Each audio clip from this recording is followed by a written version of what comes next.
Assalamualaikum warahmatullahi wabarakatuh. Salam jumpa kembali mitra lampunpro.co di mana saja Anda berada. Salam sejahtera, tabi pun. Dari ruang Lampung Pro.cafe bersama saya Amiruddin Sormin, kita akan membahas topik bukan apa adanya tapi ada apanya. Tema kita kali ini tentang politik, yaitu warga Lampung bersiap menghadapi pesta demokrasi. Bersama saya sudah hadir Ketua Komisi Pemilihan Umum atau KPU Provinsi Lampung, Bung Erwan Bustomi. Saya menyapa. Assalamualaikum warahmatullahi wabarakatuh. Sehat? Alhamdulillah. Alhamdulillah. Itu yang kita dambakan saat ini. Sehat dan semangat. Ya. Baik, mitra Lampung Pro.co, eh, tema politik ini memang sedang hangat-hangatnya ya, sedang naik daun istilah kata orang. Kenapa? Kita akan bersiap menghadapi pemilu 2024. Walaupun 2024 itu masih mungkin 1 tahun lebih, tapi persiapannya sudah dimulai dari sekarang. Untuk itu saya akan langsung ke Bung aja saya panggil ya, Bung Erwan. Yang ringan-ringan dulu pertanyaan kita. Ya. Apa sih bedanya pemilu 2019 dengan 2024 ini?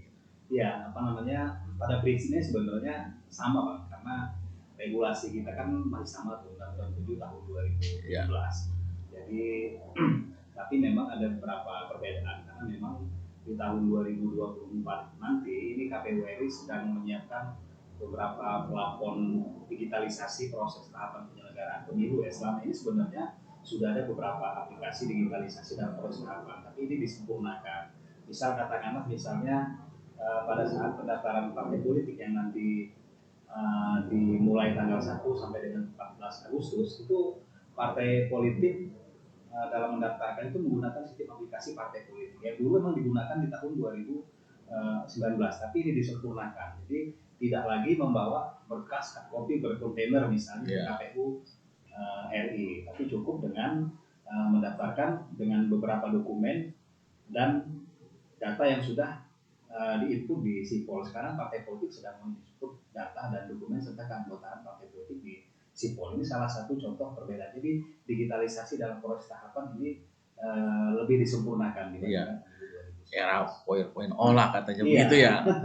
Tapi ada kata-kata serentak gitu. Nah ini seperti apa sih serentaknya? Sebenarnya keserentakan ini Bang ya, pemilu kita ini kan di pemilunya ada peserta pemilu kan ada 3 nih di tahun 2024. Pertama, peserta pemilu untuk memilih presiden dan wakil presiden. Yang kedua, peserta pemilu untuk memilih calon perseorangan DPD. Yang ketiga, peserta pemilu yang pesertanya ini partai politik. Jadi ada 3 peserta ini serentak dilaksanakan di tahun 2024. Tapi di tahun yang sama juga di tahun 2024, walaupun KPU belum menetapkan jadwal tahapannya ya di peraturan KPU, tapi kita lihat di pasal 201 Undang-Undang 10 tahun 2016 bahwa di tahun 2024 di bulan November itu di tahun yang sama dengan pemilu juga akan dilaksanakan pemilihan gubernur, bupati dan wali kota. Inilah keserentakan di tahun 2024. Ya, ada 2 kali ya kalau nggak salah, 14 Februari dan 20 November ya.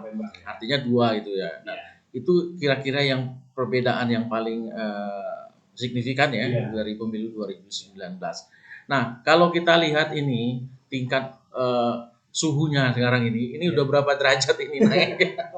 Kalau suhu ini kita berat, kita mengukur derajat ya, khususnya di Lampung lah gitu ya. Kita lihat memang dinamika politik lokal di Provinsi Lampung kan mulai di tahun 2022 ini sudah menggeliat ya. Tapi hal ini tentunya kita sangat berharap bahwa elit politik ya, peserta-peserta pemilu ke depan ini memang tetap sama lah berpikirnya bagaimana kita bisa menjaga situasi di Provinsi Lampung ini aman dan kondusif. Nah, komitmen ini sebenarnya sudah kita bangun ya bersama pemerintah daerah, Forkopimda, Kabinda, dan ketua-ketua partai politik dan beberapa organisasi PES waktu itu, PWI hadir ya.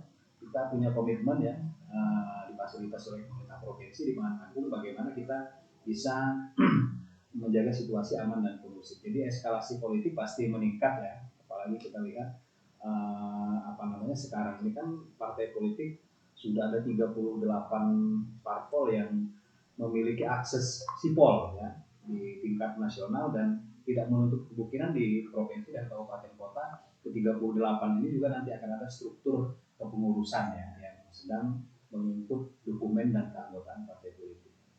Ya, kalau kita berbicara tentang pemilihan umum ya, pesta demokrasi lah bahasa kita ya, ini kan melibatkan masyarakat yang banyak gitu.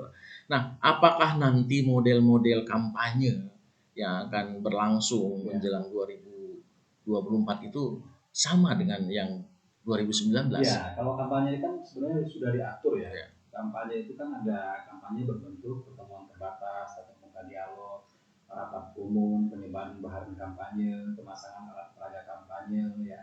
Nah, tapi di kekinian ini tentunya penyebaran kampanye melalui media sosial dan elektronik virtual itu pasti akan lebih dominan. Nah, ini yang ke depan tentunya KPU juga sedang mewacanakan juga di peraturan KPU itu kampanye dalam bentuk penyebaran alat kampanye di media sosial, jaringan ya. Ini akan lebih diintensifkan karena waktu kampanye juga kita kan berbeda nih di tahun 2019 kampanye peserta pemilu itu 203 hari. Nah sekarang kampanye kita waktunya 73 hari. Jadi waktu yang 75 hari, waktu yang singkat dalam kampanye di tahun 2024 akan datang. Ya, jadi ini kan masih pandemi belum berakhir ya. Artinya model-model kayak zaman dulu pengerahan massa, pengumpulan massa itu masih dibolehkan. Kalau kita lihat di tahun 2020 itu kan semuanya terbatas Pak. Jadi kampanye dalam bentuk rapat umum itu dilakukan melalui media daring. Dia kampanye rapat umum tapi dia media daring. Pertemuan terbatas itu pesertanya dibatasi. Jadi tidak seperti kampanye konvensional di pemilu 2019. Ke depan pun karena sampai dengan hari ini kan darurat pandemi bencana non alam kan belum dicabut oleh pemerintah. Jadi skenario pelaksanaan kampanye di masa pandemi pun pasti tetap dipersiapkan oleh KPU RI. Baik. Kalau kita lihat ya pemilu-pemilu sebelumnya ya kan, kata kunci suksesnya itu kan bagaimana partisipasi pemilih ya, sejauh mana. Nah, optimisme dari KPU seperti apa? Karena modelnya kan sudah berbeda ya. Orang dulu kan mau datang itu wah ada bagi-bagi kaos nih, gitu. Mungkin ada bagi-bagi tanda kutip. Sekarang kan nggak lagi gitu. Apa tingkat partisipasinya masih tinggi kira-kira? Ya kalau partisipasi ini kita optimis ya. Di tahun 2019 partisipasi pemilu kita di Provinsi Lampung itu mencapai 80% ya.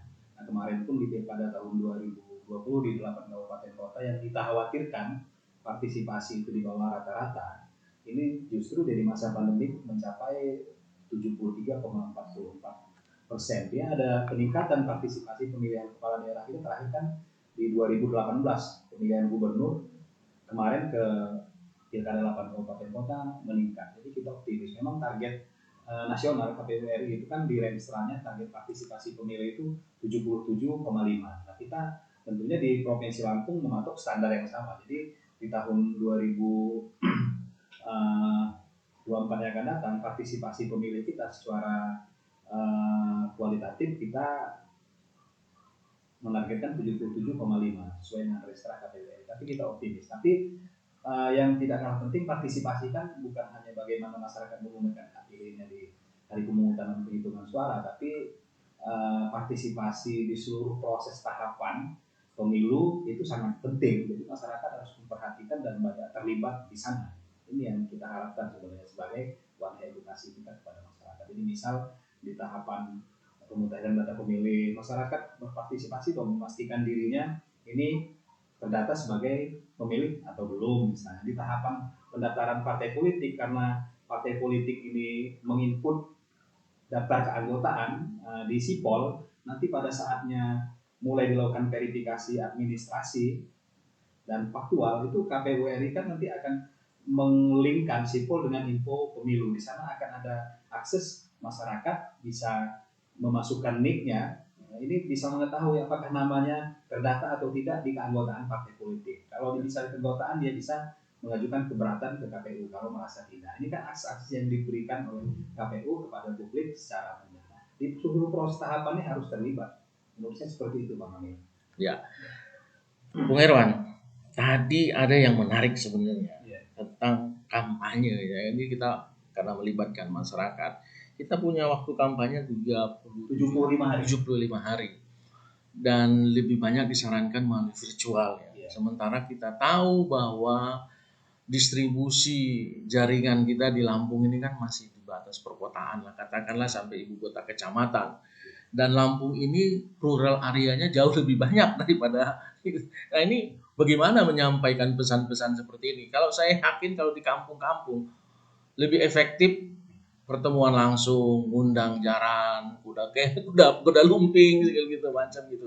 Nah, bagaimana KPU menyikapinya Iya, nanti? jadi apa namanya, dengan waktu yang 75 hari masa kampanye itu memang optimalisasi virtual pasti, tapi kita juga menyadari di daerah-daerah tertentu ini blind spot ya. Tapi pemerintah sudah apa ya Bang ya, mulai memperhatikan ini. Misalnya di data terakhir itu kan ada 700-an desa kita yang belum blank spot nih, informasi dari pemerintah PMD ya, pemerintah masyarakat Ya, desa. pemberdayaan masyarakat desa. Ya.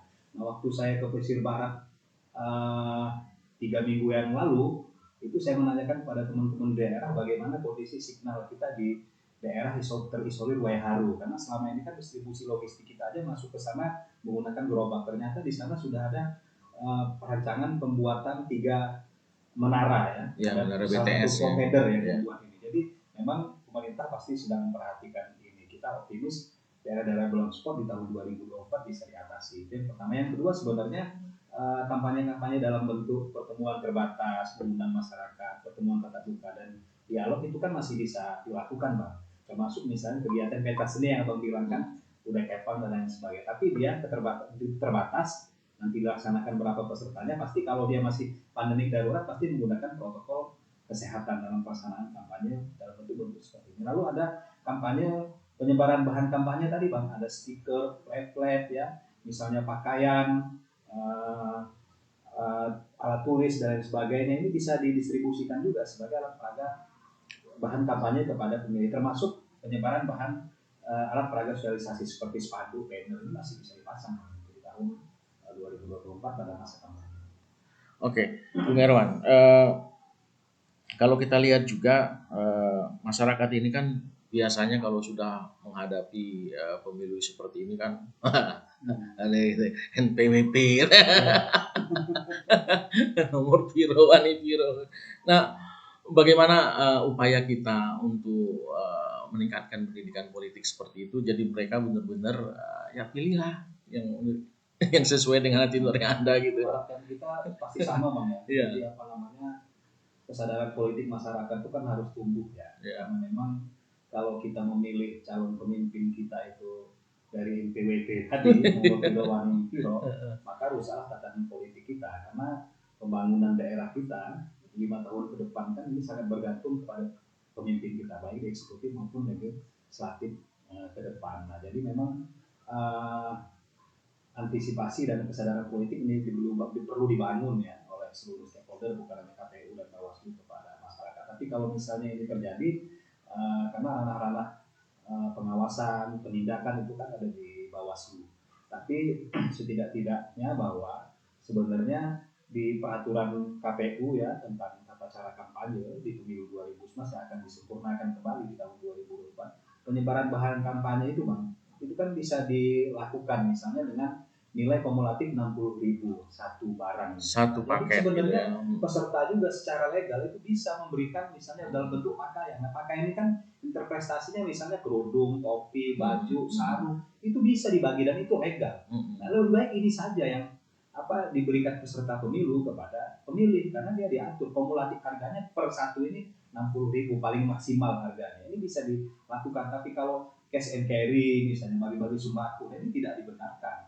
Ya, ini melanggar aturan. Sebenarnya muaranya ini sebenarnya rekrutmen awal peserta pemilu terutama untuk legislatif ini kan di partai politik Bang. Makanya sebenarnya partai politik ini harus diperkuat dan memang harus menyeleksi orang-orang yang punya integritas dan track record ya, yang punya kinerja yang bagus. Karena kalau di KPU itu kan kalau untuk calon legislatif DPR, DPD, DPRD kabupaten kota dan provinsi, kita ini kan partai politik menyampaikan calonnya kepada KPU.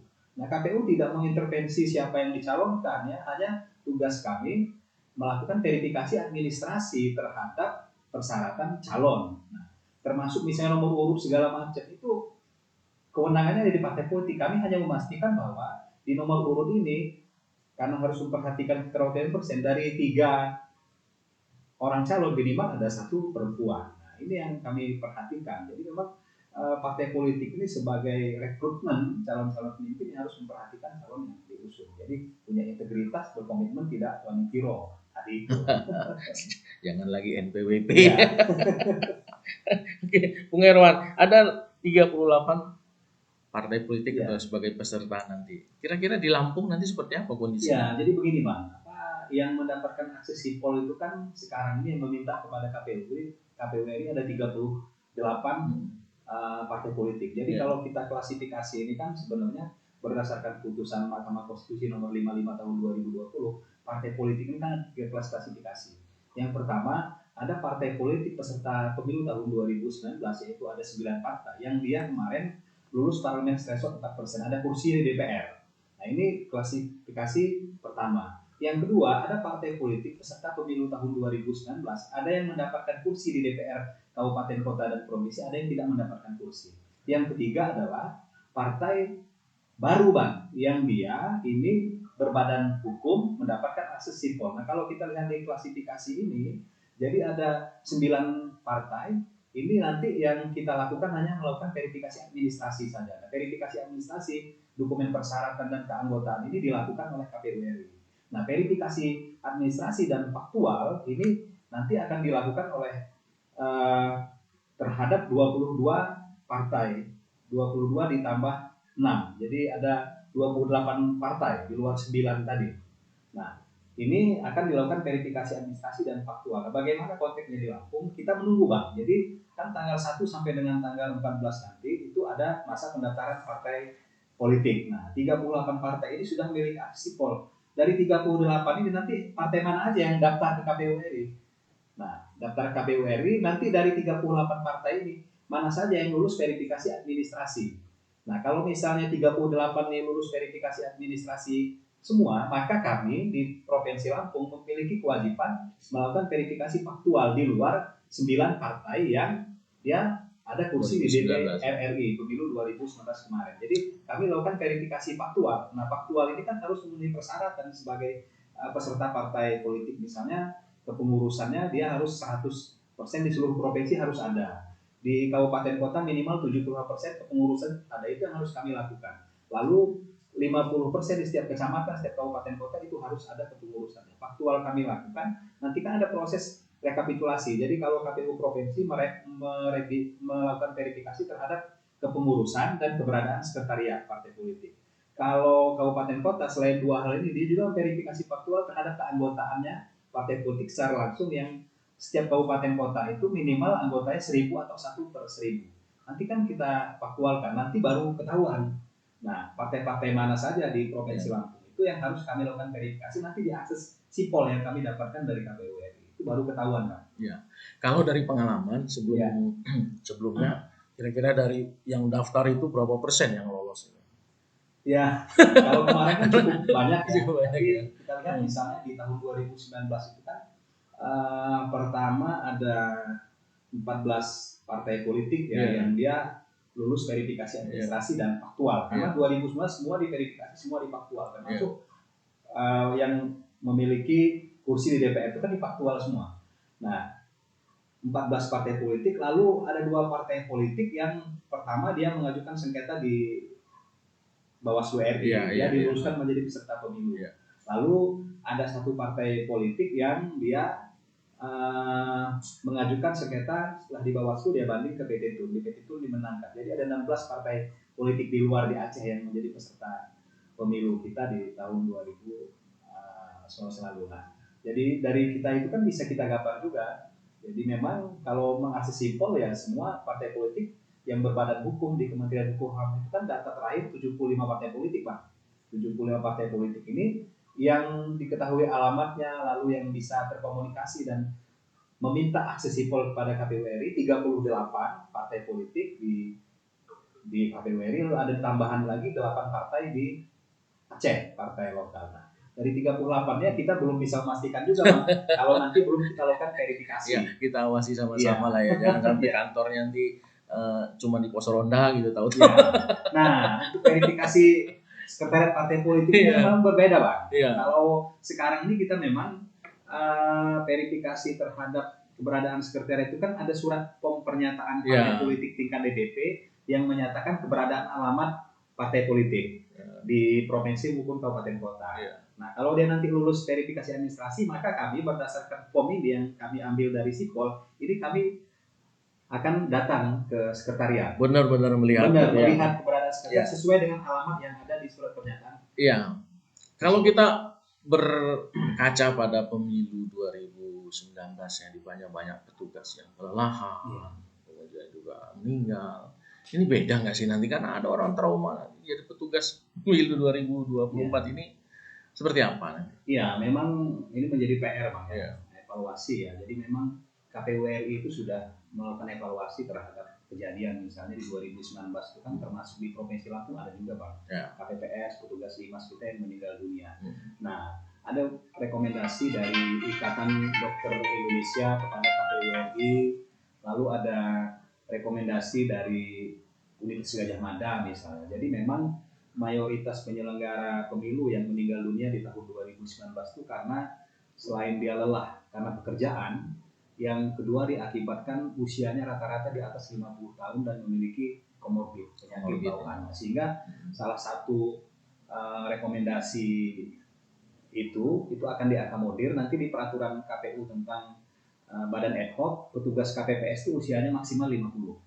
Usianya maksimal 50, lalu ada surat pernyataan dia dalam kondisi sehat, tidak ada komorbid. Nah, termasuk juga KPU RI mengatur strategi bagaimana mengurangi beban kerja. Jadi petugas KPPS ini kan dia ditetapkan 2 minggu sebelum pemungutan penghitungan suara. Dia bekerja pertama mengikuti bimbingan teknis ya yang dilakukan oleh PPK, PPS dan KPU Kabupaten Kota secara berjenjang. Lalu mereka tentu ada penguatan di TPS masing-masing. Lalu dia bertugas 1 minggu sebelum hari H itu membagikan surat pemberitahuan kepada pemilih. Paling lambat H-3 harus sampai kepada pemilih. Lalu 2 hari sebelum hari H, paling lambat 1 hari sebelum H, mereka sudah membuat tempat pemungutan suara. Lalu mengumumkan di mana lokasi tempat pemungutan suara. Nah, biasanya distribusi logistik kita itu sampai ke desa itu H-1. Nah, H-1 distribusi logistik tiba kotak suara, bilik suara, dan seluruh kapan TPS. Ini petugas KPPS kita sudah gak istirahat lagi, Bang. Karena di desa-desa ini kan terbiasa begadang, ngobrol gitu kan, ngopi. Nah, kurang istirahat, sedangkan besok mereka punya kewajiban dari pukul 7 ya, ini sudah membuka TPS, memulai pemungutan dan penghitungan suara dimulai pukul 7. Nah, pemungutan suara itu selesai pukul 13.00. Istirahat, makan siang, lalu dilanjut dengan penghitungan. Nah, 5 jenis penghitungan surat suara ini, Bang, bisa sampai malam hari. Bisa sampai jam 9, jam 10 malam. Nah, setelah selesai di C plano yang besar, mereka menyalin ke C1 yang salinan yang kecil. Ini bisa subuh baru selesai karena semua partai politik saksinya dikasih. Faksi pasangan presiden dan dikasih. Artinya DPD 2024 metodenya dan cara perhitungannya masih mirip gitu ya. KPU akan mengurangi beban kerja.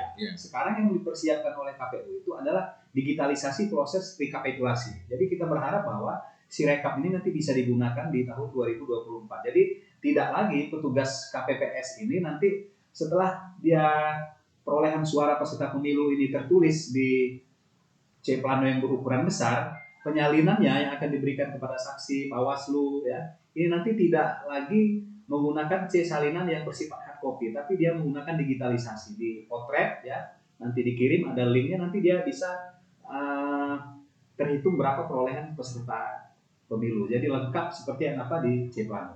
Nah, C plano besar ini kan bisa didokumentasikan oleh semua pihak termasuk masyarakat umum. Jadi agak ringan lah. Nah, jadi menyalinnya ini tidak terlalu lama. Ini pertanyaan terakhir ya, pertanyaan terakhir, dan ini pasti ditanyakan juga terkait anggaran. Saya dengar anggarannya cukup besar ya. Apa yang membuat itu naik cukup besar gitu? Jadi kalau KPU RI itu menganggarkan alokasi untuk penyelenggaraan pemilu ya, karena dia dari APBN, biaya anggaran ini kan pemilu dari APBN 76,6 T. biaya seluruh Indonesia berarti. Seluruh Indonesia, dan kebutuhannya di tahun 2022 itu 8T. Tapi sampai dengan hari ini yang tersedia baru yang diberikan pemerintah itu baru 2,4T kalau tidak salah. Nah, besar biaya ini sebenarnya KPU ini pertama dia mempersiapkan sumber daya manusia dan sarana dan prasarana. Itu lalu penguatan digitalisasi di proses tahapan. Nah, ini yang memperkuat. Lalu kebutuhan lain ini kan nilai indeks harga satuannya kan sudah berbeda, sudah berubah ya. Juga ya. Nah, kita ini Bang, misalnya di Provinsi Lampung saja, kita berupaya nih, kami dari mulai tahun 2000 sampai dengan hari ini tahun 2022, karena kita miris nih di kabupaten kota itu Bang, kantor teman-teman ini masih pinjam pakai dengan pemerintah daerah. Masih ada yang sewa Bang, pindah dari rumah ke rumah, dari ruko itu ada. Ini kan lembaga vertikal ya, harus sebenarnya sejajar dong dengan lembaga vertikal lain. Kita berupaya misalnya di Provinsi Lampung seluruh kantor yang dipinjam pakai ini sudah dihibahkan kepada KPU, sehingga KPU bisa melakukan rehab dan lain sebagainya, memperbaiki sarana masyarakat pasti. Jadi sudah kita upayakan, dan alhamdulillah dari 15 kabupaten kota ini sudah kantor tetap yang dimiliki itu hanya 11, 12, 10 karena ini pinjam pakai sudah milik KPU semua, sudah tersertifikat atas nama KPU. Lalu ada 4 daerah yang dia mendapatkan hibah tanah dan ada bangunan pagar gudang dari pemerintah dan sertifikat atas nama KPU RI juga. Nah, tinggal satu di Lampung Selatan karena asetnya punya Kementerian PUPR. Nah, contohnya ini Bang. Jadi selama ini kan seperti itu. Jadi seperti 5 daerah ini yang kita dapatkan hibah tanah ini sedang kita usulkan kepada KPU yang dibangun kantornya. Nah, situasi misalnya kendaraan kita misalnya roda 4. Teman-teman di kabupaten kota itu kan ya kalau dia misalnya menggunakan mobil Avanza tahun 2008, itu sudah tidak layak lagi menjadi operasional di kabupaten kota. Nah, ini yang situasi sudah seperti sarana Bang di kantor misalnya, meja, kursi, mebeler dan sebagainya. Ini kan kebutuhan sebenarnya, karena kalau apalagi hal-hal elektronik seperti ini sangat dibutuhkan dalam rangka tahapan pemilu tahun 2000. Hal-hal ini sebenarnya diantaranya dua faktor yang membuat kebutuhan anggaran pemilu ini cukup signifikan kenaikan. Baik, Bung Herwan dan Mitra Lampung.pro, kita simpulkan aja masing-masing lah ya. Yang penting bagaimana kita menyikapi pemilu 2024 itu untuk ke arah yang lebih baik, karena apapun hasilnya tentu kita juga yang nanti akan merasakan dampak dari pemilu 2024 itu. Atas nama kru Lampung.pro kami mengucapkan kepada Bung Herwan terima kasih. Jangan kapok datang lagi ke sini karena pemilu masih lama dan mungkin Bung Herwan akan berulang lagi datang ke sini. Demikian, wassalamualaikum warahmatullahi wabarakatuh. Salam jumpa kembali di Lampung.pro Cafe. Salam.